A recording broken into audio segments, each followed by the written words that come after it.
I discovered my wife's affair in the most heartbreaking way possible. Instead of confronting her, I decided to disappear from her life before she even realized I knew about her betrayal. But it wasn't a rash decision. I planned everything carefully, step by step. It all started when my wife Emily decided to join a creative writing workshop. She had always been passionate about literature, and I encouraged her to pursue her interests. I wanted her to have something fulfilling, something that allowed her to express herself. Little did I know that this innocent hobby would lead to something much darker, something that would tear apart the foundation of our marriage and leave me devastated for weeks. Emily came home from the workshop full of excitement. She talked endlessly about the stories they analyzed, the writing prompts they worked on, and the new people she had met. At first I was genuinely happy for her. She seemed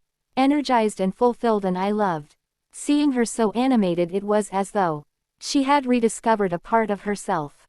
But over time things started to change. The differences were subtle at first, small but noticeable. Emily became distant both physically and emotionally. Her mood shifted. She was often lost in thought, her mind clearly elsewhere. Even when we were together, then she began spending more and more time on her phone, constantly typing away and smiling to herself as if she was sharing some private joke or secret. When I asked her who she was texting, she would brush it off, saying it was just a friend from the workshop. But there was something in her tone, something vague and detached, that made me uneasy. I tried to dismiss my suspicions, convincing myself I was overthinking it. But as time went on, her behavior grew even more suspicious. She started staying out late, claiming the workshop ran long, or that she was grabbing drinks with the group afterward. Her excuses became weaker and her late nights more frequent. I couldn't ignore it anymore. One evening after she left for another late night, I decided to trust my instincts. I went into her office where she kept her old laptop, something she barely used now that she was always on her phone. My hands trembled as I powered it up, my heart pounding in my chest. Part of me hoped I wouldn't find anything. I wanted to believe I was wrong, that I was imagining things, but deep down I already knew the truth. As I browsed through her files, I saw the usual drafts of her stories and writing assignments, but then I noticed a folder that caught my attention. It was labeled with a man's name, a name I didn't recognize. My hand shook as I opened it. Inside I found emails, text messages, and intimate conversations between Emily and a man from her workshop. These weren't innocent chats. They were filled with flirtation, secret confessions, and plans to meet in private.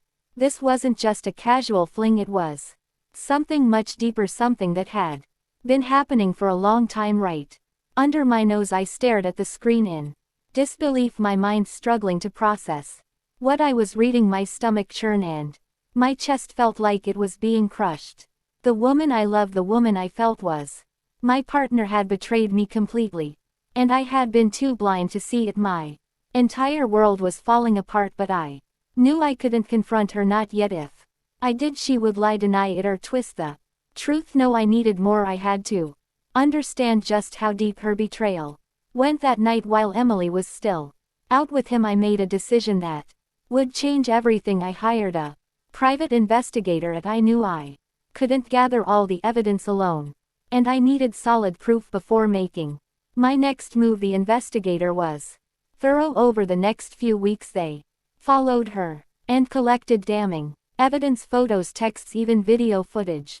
Emily wasn't just meeting him at her workshops, they were sneaking away during the day, meeting for lunch, booking hotel rooms together. They had Bewheel an entirely separate life, one I was completely excluded from each piece of evidence the investigator sent felt like another knife stabbing deeper into my heart. I wanted to scream, to confront her, to demand answers, but I held back. I couldn't let her see me break. Instead, I kept up the illusion that everything was normal, that I was oblivious. I played my role perfectly, all the while planning my escape. I didn't want an apology. I didn't want excuses or lies. I wanted freedom from her and the false life we had built together, a life that had turned out to be nothing more than a Sham, I had no interest in hearing her. Pleas for forgiveness. Finally the day came. I had all the proof I needed and I was ready to disappear. I called in sick at work and spent the day preparing. I packed only the essentials, making sure every financial loose end was tied up. I left nothing behind, nothing except for one thing, an envelope. The envelope was placed on the kitchen counter where she would find it the moment she walked in. Inside I included all the evidence of her affair, printed emails, photos of her with him, and receipts from their hotel meetups. I didn't write a note, not a single word. The evidence was enough to speak for itself. I didn't want a dramatic confrontation. I wanted her to come home to an empty house, to feel the weight of my absence, and to face the undeniable proof of what she had done. By the time she opened the door that evening, I was long gone. My phone was turned off, my social media accounts deleted, and I had retreated to a secluded cabin in the mountains owned by a friend. I was completely off the grid. As I sat in the stillness of the cabin, surrounded by towering trees and silence, I could almost picture the scene unfolding back home. Emily would step inside, see the empty house, and find the envelope waiting for her. I imagine her shock turning to dread as she opened it and saw her secret laid bare. Her world would crumble just as mine had. In that cabin I felt a surprising sense of peace.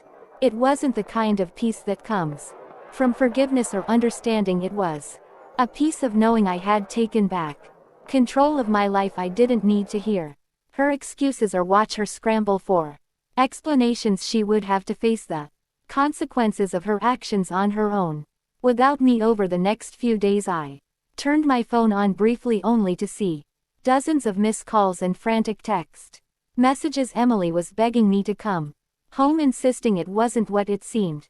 But I didn't need to read her words. I didn't need to hear her voice. The damage was done, and nothing she said could undo it. Leaving without a word turned out to be the closure I needed, but by walking away I reclaimed my life. She could never undo her betrayal, and I didn't have to stay to witness the aftermath while she was left to carry the guilt and consequences of her choices. I was free. For the first time in what felt like forever, I could finally breathe.